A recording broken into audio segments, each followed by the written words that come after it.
So a simple, hey, can I grab that for you or whatever helps a lot. Right. Because the thing to remember too is, even though a spinal cord injury it renders most people almost completely helpless, but they still want to feel independent in a way. Exactly. And that's the tricky fine line. But especially because I went to college for a while, and obviously the doors are always a problem because there's always doors everywhere. Exactly. And it's just now those doors. more automatic doors, but even those automatic doors sometimes you can't reach the button or something. But it's just someone lend a helping hand. It's not too difficult. The funny thing when I was first injured is there weren't nearly as many wheelchairs out in the public. Right, that's true. The funny thing is when you'd go somewhere with someone, like if I went to the store with you, they'd look at you and say, what does he want? They would never directly address you. And it was funny because I haven't noticed that in a long time, but then just when I was at the restaurant about 2 weeks ago, the waitress looked at my mom and said, what does he want? You're like, I still have a brain, right. I can still function. I'm still okay. It wasn't a terrible disease or something. But you mentioned that you still want to be independent, and a lot of people, can't go out and get a job or whatnot, but you went out and you have a job, correct? Right. Sharon and I actually started a company. It's now, it's 15 years now. And there were a couple of circumstances that came about to start it. One, I just kept going to college because I didn't think anybody would hire me, because it's difficult to hire someone that's paralyzed, because you almost have to hire an assistant foreman in a way, because essentially if I were to go work for like McDonald's or something, I need someone to pick up the fries for me and give them to the consumer. Yeah, you wouldn't be able to do all the job functions. You won't be able to pick up. You won't be able to pick up things because once you could get a monkey. You can get a monkey. There's monkeys that are trained for handicapped people. Yeah. Oh, it's phenomenal. Really, there are. Yeah. In fact, we know a guy that was given a monkey. That's interesting. Yeah, it's interesting. That he actually went to the Angel game and he got a big bit of notice from that because of their rally monkey. So he had a monkey there at the game, so everybody thought that was great. That's fascinating. I didn't know that. Well, the monkey does everything. I mean, literally gets out of the cage, pours his coffee, everything, and then goes back in the cage. Yeah, because the monkey acts as your hands, kind of. Interesting. I haven't gotten to that point yet. I don't know if I want a monkey or not, but I think I'm better than a monkey.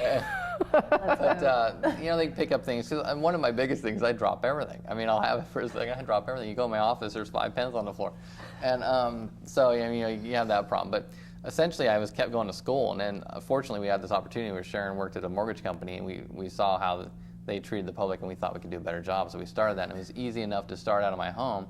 Right. And then I had my mother helping me, with incidental things around the house and running the mortgage company from there. And then shortly after that, about 9 or 10 months, we got an office where we were able to hire people. But it was I felt it was the only way to actually get a job, because actually when I went to Cal State Fullerton.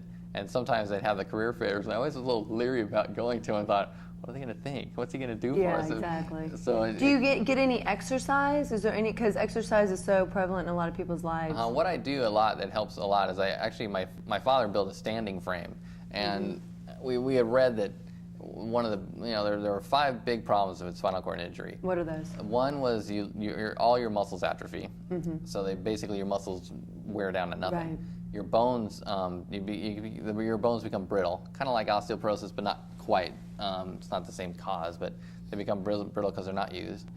Your bowel and bladder control. You don't have bowel and bladder control, which is bad, of course. That's bad. You're far with that. But when you stand up, your body was meant to function standing, so it helps you digest better and that kind of thing. And then your pulmonary thing, your breathing, and then your heart strength. And what happens is when you're sitting in a chair all the time, all of that stuff just gets real poor. It just doesn't work nearly as well. Right. So we've read that if you stand up, it fixes these 5 major problems, besides incidental problems. But so I actually stand up 2 hours a night, just about, and it keeps my bones strong and my muscles stronger in my legs, which promotes the strength in the legs and the heart not having a problem with the circulation and that kind of thing. So it really helps a lot. So excuse the ignorance, but how do you stand up? Oh, what it is? Just gets up. No, I'm just kidding. Yeah. What it is That'd be nice. They have these standing frames, and what he did, my dad actually built this. He saw it somewhere and just went nuts. He's an engineer, so it made it easy for him. But one day he comes home with all this plywood, and he's in the backyard for about 5 or 6 hours, and he's like, look what I built. And basically what it is you lay me down on like a wooden bed, so to speak, kind of like you see Frankenstein sitting on or something. Right. And we tie my knees down with 2 belts.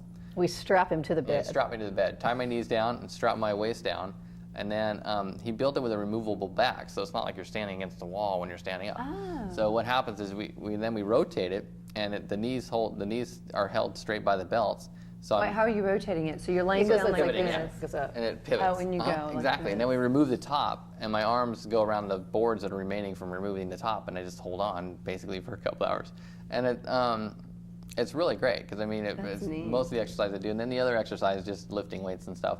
But it doesn't seem to do as much as that, because one thing when you are paralyzed, muscles don't necessarily grow from just plain exercise. They also grow from nerve innervation. So if a muscle only has so much nerve strength going to it, it won't necessarily get any bigger. It has a limit, so to speak.